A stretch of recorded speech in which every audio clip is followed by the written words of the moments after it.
এসআইআরের নামে আতঙ্কের পরিবেশ তৈরির অভিযোগ উঠছে। অনেক বৈধ নাম বাদ দেওয়ার অভিযোগ। প্রতিবাদে এবার ধর্নায় নামছেন মুখ্যমন্ত্রী মমতা বন্দ্যোপাধ্যায়। 6ই মার্চ দুপুর 2টো থেকে মেট্রো চ্যানেলে ধর্নায় বসছেন মমতা বন্দ্যোপাধ্যায়। তৃণমূলের কোনো নেতা বলেনি যে 1 কোটি নাম বাদ যাবে। বিজেপির নেতারা বলেছে এই ভয়ের আতঙ্কের পরিবেশ যদি কেউ ছড়িয়ে থাকে তার জন্য একমাত্র দায় হচ্ছে বিজেপি আর ইলেকশন কমিশন। তার জবাব কিন্তু শুধু আসলে মানুষ নেবে। 6 তারিখ মেট্রো চ্যানেলে মমতা বন্দ্যোপাধ্যায় নিজে এই নিয়ে প্রতিবাদ কর্মসূচি নিয়েছে। তিনি অবস্থান বিক্ষোভ এবং ধর্নায় দুপুর 2টো থেকে নিজে বসবেন।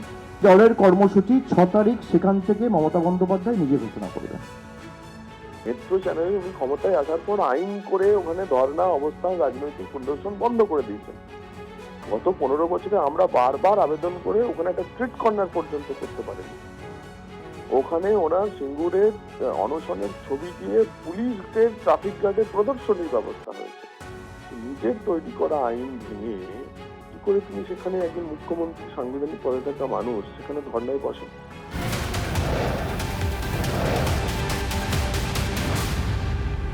ভোট নিয়ে আজ বৈঠকে কমিশন। তার আগে চরমের সংঘাত। আগে বিচারাধীন সবার নামের নিষ্পত্তি হোক দাবি তৃণমূলের। চূড়ান্ত তালিকা বেরিয়ে গিয়েছে। কমিশন যে কোনো দিন ভোটের কথা ঘোষণা করে দিতে পারে। বিজেপি সব পরিস্থিতির জন্য তৈরি, বললেন শুভেন্দু অধিকারী।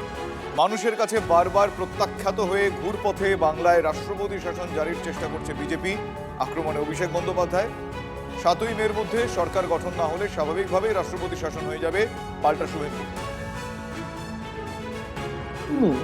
20 থেকে 30টা করে কেস যদি করা হয় তাহলে 500 জুডিশিয়াল অফিসার খুব বেশি হলে দিনে 10 থেকে 15,000 কেস করবে। আমি 20,000 ধরে নিলাম, তাহলে 60 লক্ষ কেস ক্লিয়ার করতে কতদিন লাগবে? নেই করে 4 মাস, মার্চ, এপ্রিল, মে, জুন। তাহলে ইলেকশন হবে কি করে? বিজেপি চায় না ইলেকশন হোক।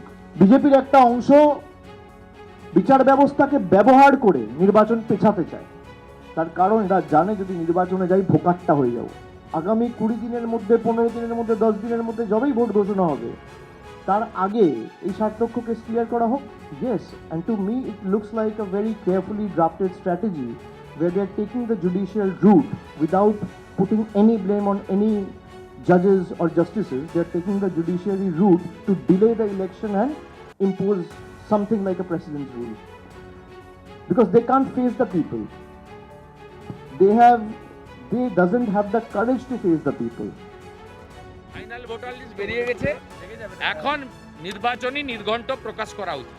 যদি পিছনের দিকে দেখেন 2021-এ 26শে ফেব্রুয়ারি পশ্চিমবঙ্গে নির্বাচনের দিন ঘোষণা হয়েছিল। প্রথম ফেজে ভোট হয়েছিল 27 মার্চ। 7ই মে সরকার হয়েছিল। 6ই মে 2026-এর মধ্যে নতুন সরকার করতে হবে, নইলে রাষ্ট্রপতি শাসন অটোমেটিক কোর্সে লেগে যাবে। বিজেপি একদম প্রস্তুত নির্বাচনের জন্য। আমরা পশ্চিমবঙ্গে প্রস্তুত। আমাদের গৃহ সম্পর্ক অভিযান, আমাদের পার্টির যে সংগঠন মজবুতির সাথে আমরা করছি।